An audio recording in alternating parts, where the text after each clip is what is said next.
दोस्तों नमस्कार। सब कुछ तो बदल चुका है, फिर आप अतीत के गीत क्यों गाते हैं? इस देश की राजनीति बदल गई।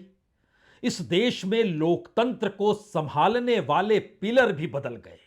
यहां तक कि फोर्थ स्टेट भी बदल गया, यानी मीडिया भी बदल गया। और कैसे धीरे धीरे हर कोई इस देश की राजनीतिक सत्ता के अनुकूल होकर इस देश को बदलने में जुट गया। और वो कितना बिजनेस मॉडल है, कितना असंवेदनशील होना है, कितना इस देश के भीतर होने वाली हर घटना दुर्घटना को छुपाना है और उन सब के बीच कैसे सत्ता को बचाना है, इसका अनूठा रूप आज आप फोर्थ स्टेट के जरिए समझ सकते हैं।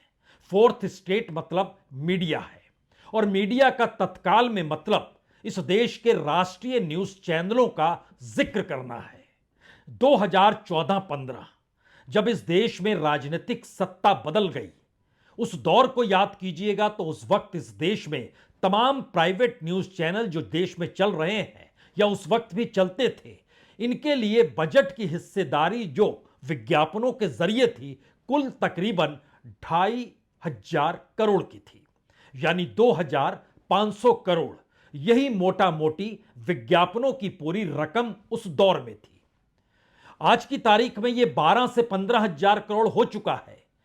लेकिन उस दौर में अगर आप चले जाइएगा, जब 2,500 करोड़ रुपए 2014-15 में इस देश की प्राइवेट कंपनियों के जरिए विज्ञापनों का पैसा जुगाड़ करके उन्हें दिया जाता था कि उनका प्रचार प्रसार हो, उनकी कंपनी का प्रचार प्रसार हो, उनकी कंपनी के प्रोडक्ट का प्रचार प्रसार हो, इसी लहजे में चलता था। लेकिन जैसे ही 2014-15 में सत्ता परिवर्तन हुआ, सरकार ने अपने प्रचार प्रसार की रकम जो थी कई गुना ज्यादा कर डाली, जो मनमोहन सिंह के काल में चली आ रही थी। और वो इतनी ज्यादा हो गई कि जो इस देश में प्राइवेट सेक्टर का विज्ञापन अलग अलग कंपनी और प्रोडक्ट के आश्रय न्यूज चैनलों पर रेंगता था, उसके ठीक समानांतर तकरीबन दुगने की स्थिति में विज्ञापन सरकार की तरफ से दिए जाने लगे। और उस वक्त इस देश के न्यूज मीडिया के भीतर, न्यूज चैनलों के भीतर, राष्ट्रीय न्यूज चैनलों में और उसके साथ साथ धीरे धीरे अखबारों में भी वो विज्ञापन का चेहरा जिस रूप में गया, उसने एक मैसेज दिया। न्यूज चैनलों को मैसेज दिया, फोर्थ स्टेट को मैसेज दिया।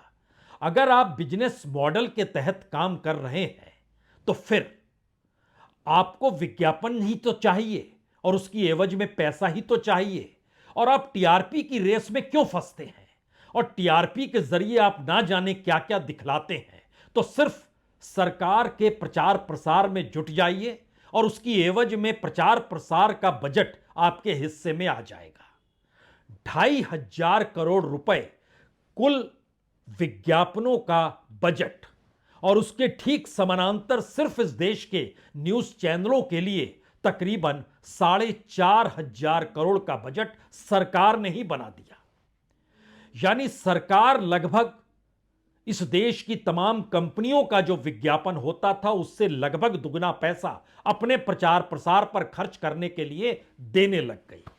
और एक झटके में उनके जो तमाम कार्यक्रम आते चले गए, उस कार्यक्रमों में शुरुआत में तो कुछ सवाल थे। पता नहीं विज्ञापन कब तक मिलेगा, पता नहीं इन विज्ञापनों के आश्रय अगर टिक गए तो फिर ऐसे में न्यूज की साख कहां बचेगी। खबरों को लेकर क्रेडिबिलिटी तो होनी चाहिए। तो कमोवेश एक वाइवल डाइवल स्थिति की परिस्थिति में 2014-15 से एक रवानगी इस देश के भीतर होती चली गई। इसीलिए जिनको विज्ञापन मिल रहा था, उन्होंने इस देश में जब डीमोनेटाइजेशन यानी नोटबंदी हुई तो भी उन्हें समझ नहीं आया कि दरअसल नोटबंदी के बाद कतारों में लगे हुए लोगों की मौत अगर हो रही है, एक तरफ सरकार कह रही है कि दरअसल कोई बीमार था, किसे लू लग गई, किसी को हार्ट अटैक आ गया, तो उसकी वजह नोटबंदी नहीं है। जो विज्ञापन ले रहे थे उन्होंने उन्हीं बातों को दिखलाना शुरू कर दिया। जिन्हें कुछ शक था पता नहीं आने वाले वक्त में न्यूज की क्रेडिबिलिटी का सवाल होगा, जनता उन्हें देखेगी कि नहीं देखेगी, तो उन्होंने बताना शुरू किया कि देखिए सरकार का यह निर्णय कितना गलत है। और वो पहली लकीर थी, उसके बाद एक जीएसटी की लकीर भी आई, जो आधी रात को दूसरी आजादी का ऐलान पार्लियामेंट के भीतर किया गया। उस वक्त कांग्रेस ने बायकॉट किया था पार्लियामेंट का, लेकिन दूसरी आजादी को जोर शोर से बकायदा उसका एक प्रोमो बनाया गया। वह प्रोमो फर्स्ट राउंड में पहली बार विज्ञापनों की शक्ल में आया और उसके बाद बिना विज्ञापन ही हर न्यूज चैनल पर चलने लगा, क्योंकि तब तक 3 साल हो चुके थे और एक आइडिया लग चुका था कि लगभग 4,500 करोड़, जो बढ़ते बढ़ते 5,300 करोड़ तक गए एक बरस में। विज्ञापनों का यह आंकड़ा दूसरी तरफ बता रहा था, आप सिर्फ हमारे बारे में कहिए, हम आपको उसकी एवज में विज्ञापन देंगे। इसके ठीक समानांतर इस देश के अखबारों के भीतर भी यही सवाल रेंगने लगा।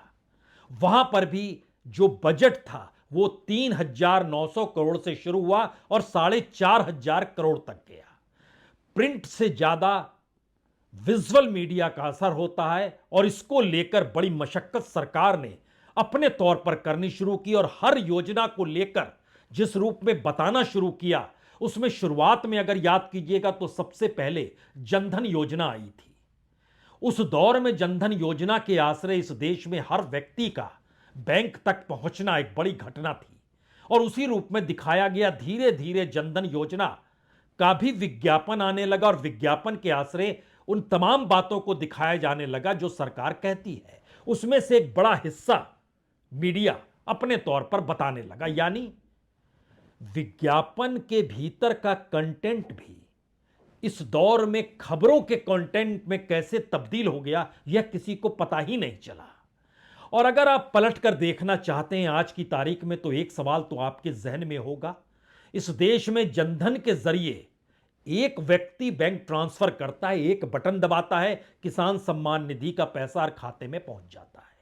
एक बटन दबाता है, पेंशन का कुछ हिस्सा पहुंच जाता है, फसल बीमा का कुछ पैसा मिल जाता है। यानी जो डायरेक्ट बैंक ट्रांसफर है वह भी इस देश के भीतर एक पॉलिटिकल उम्मीद और आस को जगा गया। लेकिन इस दौर में कोई समझ नहीं पाया कि आखिर इस देश के भीतर लाभार्थी कैसे सरकार के रहमो करम पर आकर खड़ा हो गया है। यानी कोई राजा है और राजा किसी पे खुश हो गया, या राजा के रहमो करम पर जो जनता है, अगर राजा जनता की बात से खुश हो गया तो उसने पैसा दे डाला। इसी तरीके से इस देश की तमाम योजनाओं को लेकर, प्रचार प्रसार को लेकर एक हिस्सेदारी चलती चली जाती है और इस पूरी प्रक्रिया में बात अगर उस दौर से शुरू कर दें तो हो सकता है पुरानी बातें आपके जहन में आज आएंगी नहीं। आपको याद करना चाहिए मणिपुर में जब जो कुछ हुआ उसमें सरकार ने जो कुछ कहा वो सब कुछ दिखाया गया। वहां के हालात जितने विभत्स थे, जितनी दुनिया के भीतर उसको लेकर सवाल उठे, उन सवालों को नहीं दिखाया गया, बल्कि सरकार जो मणिपुर के बारे में सोच रही थी उन्हीं बातों को दिखाया गया।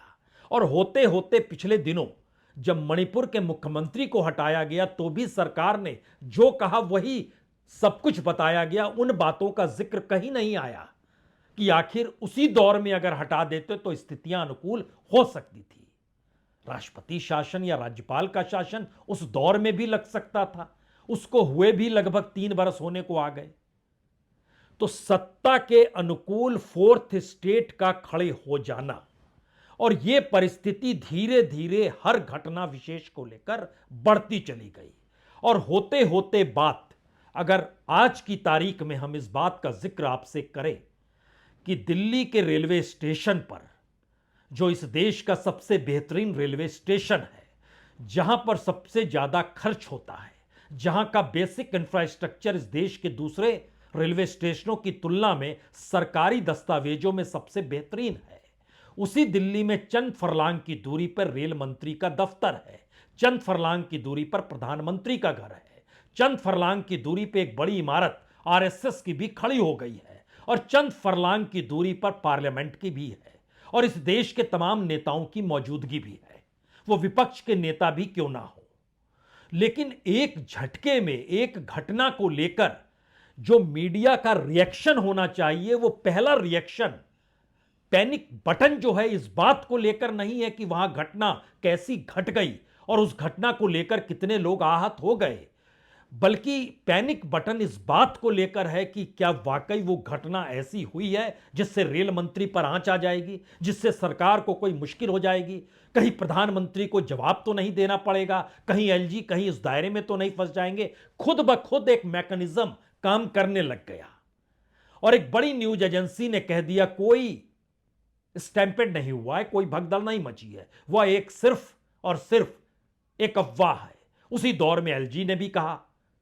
लेकिन धीरे धीरे बात, चूंकि इस दौर में, टेक्नोलॉजी दौर में, जो विज्ञापनों से दूरी बनाए हुआ मीडिया है, जो खुद अपने तौर पर श्रम करता है, अपने हाथ में मोबाइल लेकर वहां पहुंचा और उसने जब उस सोशल मीडिया में चीजों को डालते हुए बताना शुरू किया कि देखिए ये भगदड़ इतनी विभत्स और इतनी त्रासदीदायक है, तो एक झटके में सबको लगा इतना सब कुछ तो नहीं छुपाया जा सकता है। लेकिन इन सब के बीच लगातार एक स्क्रिप्ट सत्ता के तरफ से लगातार आती रही है, पहले भी आती रही है। इस देश में किस मुद्दे पर बहस करनी है, किस पे नहीं करनी है, क्या हुआ था पुलवामा में, क्यों प्रधानमंत्री उस दौर में शूटिंग में व्यस्त थे किसी एक, क्या स्थिति बनी अंतर्राष्ट्रीय तौर पर इस दौर में प्रधानमंत्री कहीं भी जाए, मान लीजिए अमेरिका ही गए तो अमेरिका में जो कुछ हुआ सामने खड़े करके वहां के राष्ट्रपति ने बताया रेसिप्रोकल होगा, जितना आप लगाएंगे उतना हम लगाएंगे, उसको थोड़ा डाइल्यूट कीजिए, दिखाइए प्रधानमंत्री की कुर्सी को राष्ट्रपति कैसे पकड़े हुए हैं। सहयोग, मित्रता, इस वातावरण में खो जाइए और इस उम्मीद और आस को लगातार जगाने की कोशिश कीजिए कि भारत कैसे विकसित हो रहा है। और शायद यह परिस्थिति, इस दौर में कोई सवाल, किसी भी रूप का कोई सवाल मेन स्ट्रीम मीडिया की तरफ से आपको ना तो रेल मंत्री से पूछने की दिशा में गया और ना ही देश के प्रधानमंत्री से पूछने की दिशा में गया। यह भी कोई नहीं कह पाया, कम से कम आज के दिन तो आप विकसित भारत का राग छोड़ दीजिए, यह कहने की ताकत भी किसी में बची नहीं। शायद इसीलिए भारत मंडप में कह सकते हैं पहले से तय कार्यक्रम था, लेकिन अक्सर प्रधानमंत्री इस बात का जिक्र हर जगहों पर करते रहे हैं, शोकागुल ही हो जाते हैं।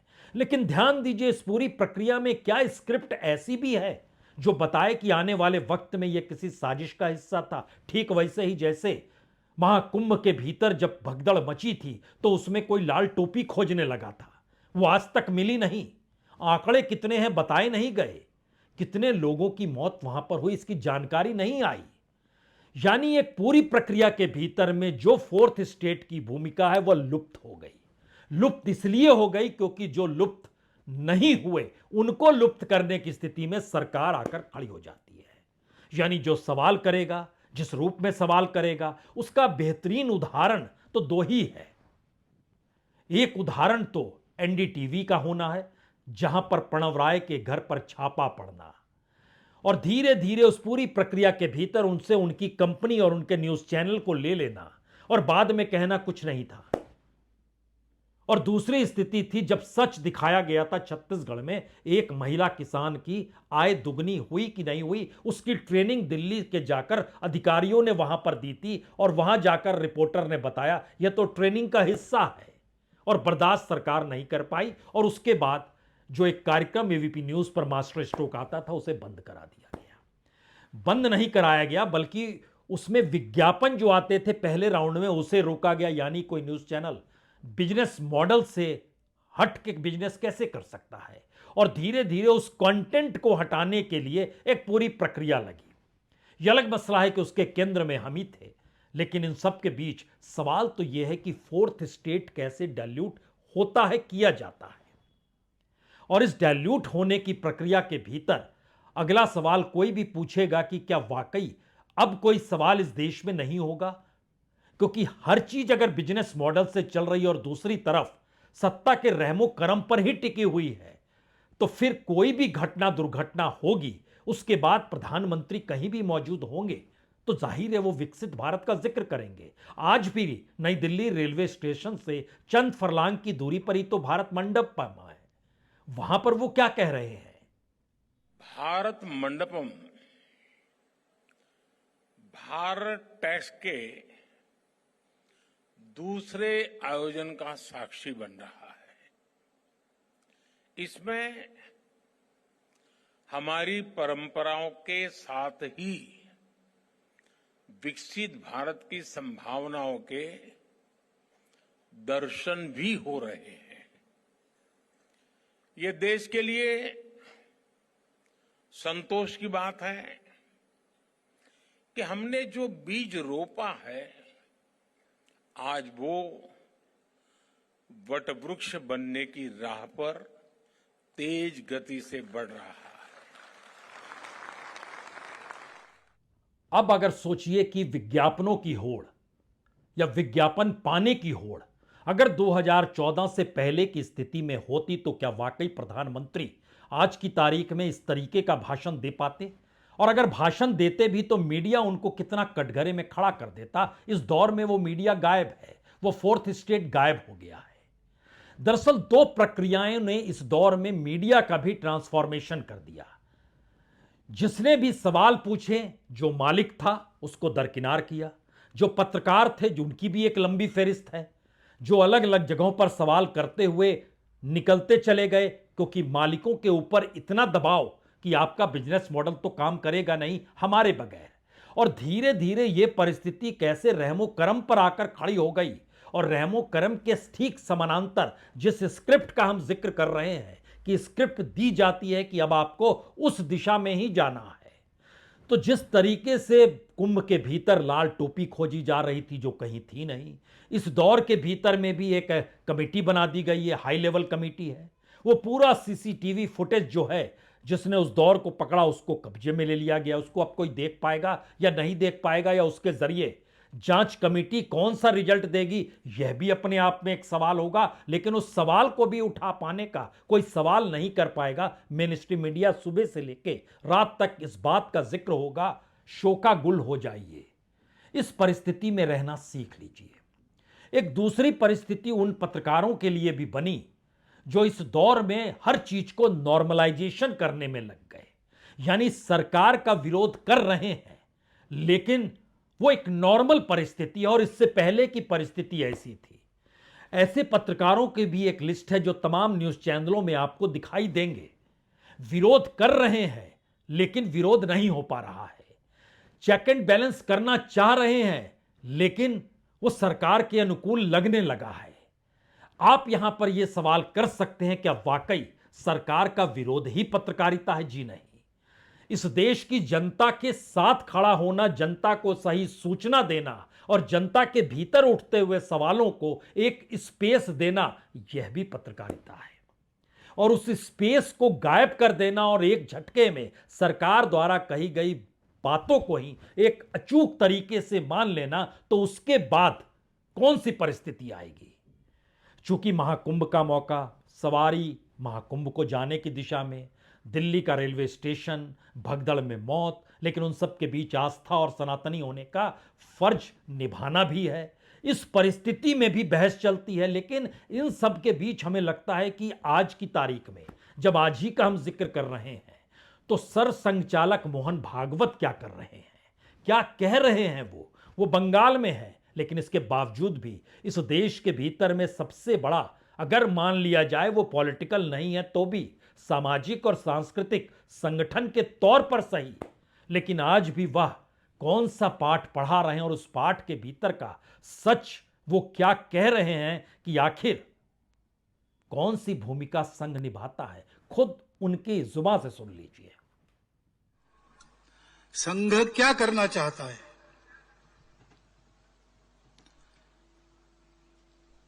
तो एक वाक्य में इस प्रश्न का उत्तर देना हो तो संघ संपूर्ण हिंदू समाज का संगठन करना चाहता है।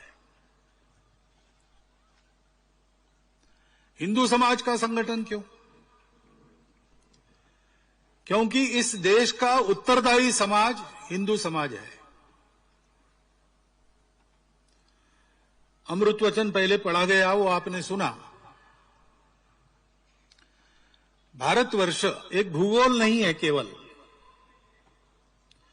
भूगोल तो छोटा बड़ा होते रहता है, परंतु भारत तब कहा जाता है जब उसका एक स्वभाव होता है।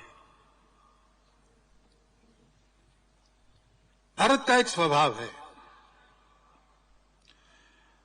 उस स्वभाव के साथ हम नहीं रह सकते, ऐसा जिनको लगा, उन्होंने अपना अलग देश बना लिया।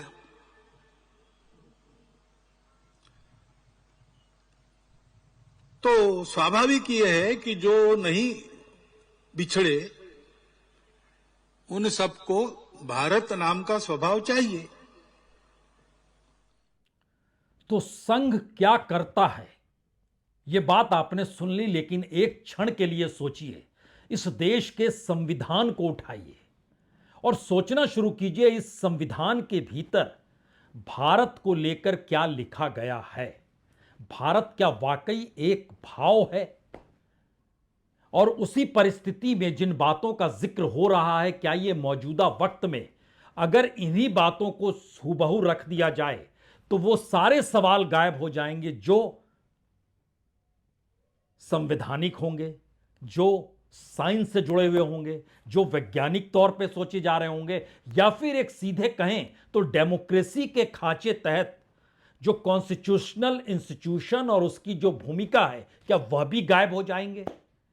दरअसल ये धीरे धीरे होने वाला ट्रांसफॉर्मेशन शायद इसीलिए कल रात से, और इसमें कोई ऐसा होगा नहीं कि किसी रिपोर्टर को कह दिया गया होगा कि आपको जाना है रेलवे स्टेशन और यह कहना है, या वहां के एडिटर से यह कहा गया होगा कि आपको इस रूप में बातों को रखना है। जी नहीं, यह 2014-15 के बाद की उन परिस्थिति को समझिए जो न्यूज चैनलों के भीतर के जो सवाल थे, वो सवाल एडिटोरियल मीटिंग में कैसे गायब हो गए।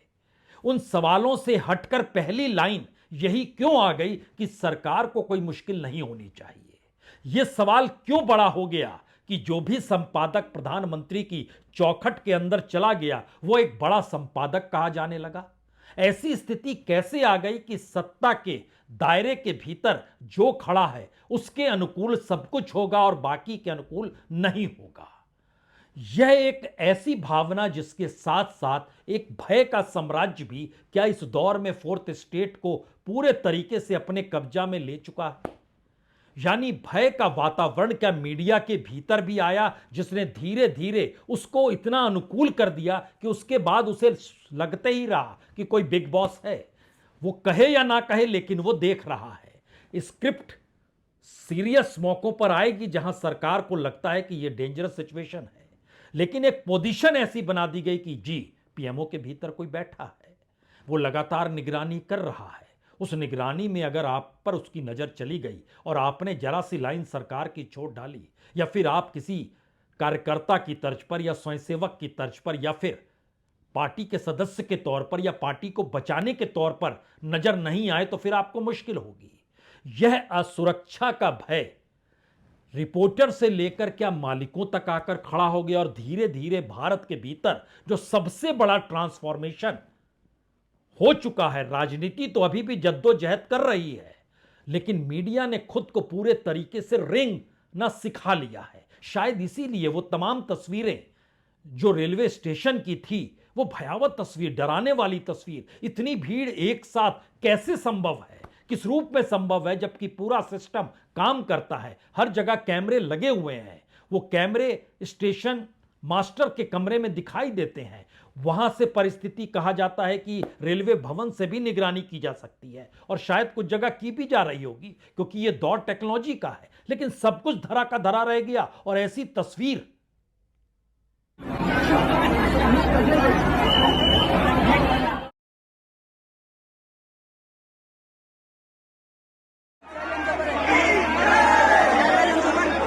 बोला मेरी नो पे आएगी, नो पे आएगी यार, नो पे आएगी।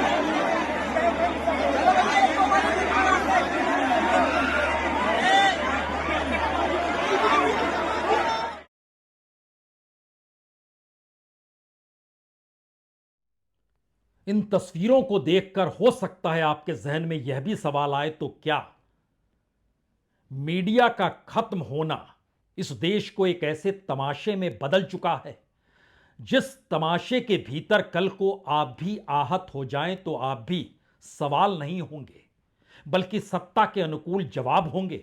यानी आपका होना या ना होना इस सत्ता के ऊपर ही टिका है, और मीडिया उन्हीं बातों का जिक्र करेगा। यानी जो लोकतंत्र का असल प्रहरी सवाल करने वाला मीडिया है, इस दौर में क्या पूरे तरीके से लुप्त हो गया? और उसी का असर है कि इस देश के भीतर में लोकतंत्र के बाकी पिलर्स भी गायब होते चले गए, यहां तक कि जुडिशरी का जिक्र भी यहां पर जरूरी है। दो घटनाओं को याद कीजिए। एक पश्चिम बंगाल में, जो वहां एक मेडिकल की छात्रा के साथ जो रेप हुआ या जो परिस्थिति उसके साथ हुई, और आरजी कार की जो पूरी घटना है, उसको लेकर सुप्रीम कोर्ट ने खुद ही एक दिन तय किया, हम सुओ मोटो ले रहे हैं। और वो पूरा आंदोलन धीरे धीरे थम गया, क्योंकि सुप्रीम कोर्ट कोई कार्रवाई, कोई पहल, कोई फैसला, कोई निर्णय देगा। लेकिन क्या हुआ? इस देश में छात्रों के भीतर गुस्सा नीट को लेकर था। नीट के रिजल्ट और उसमें पेपर लीक ने इस देश के छात्रों में गुस्सा भर दिया, और नीट देने वाले छात्रों के पिता, कम से कम इतना पैसा तो उनके पास होना चाहिए कि लाखों रुपए देकर वो पढ़ाई अपने बच्चों को करवा सके। जाहिर है वो गरीब नहीं होंगे, वो middle class, upper middle class या अपर क्लास के होंगे। उनके भीतर को भी गुस्सा था, ये पूरा सिस्टम चकनाचूर क्यों हो गया है? मीडिया ने खामोशी बरती, और एक झटके में एक दिन सुप्रीम कोर्ट ने कहा, हम इस पर सुओ मोटो ले रहे हैं, खुद पहल कर रहे हैं। लेकिन हुआ क्या? यानी मीडिया का खत्म होना किसी भी देश के भीतर किस परिस्थितियों को लेकर आता है, और कोई घटना घट रही हो और आने वाले वक्त में कोई घटना हो और उसके कटघरे में आप ही खड़े हो या आप ही उस दायरे में खड़े हो, तो फिर आपको लेकर भी कोई सवाल करेगा क्या?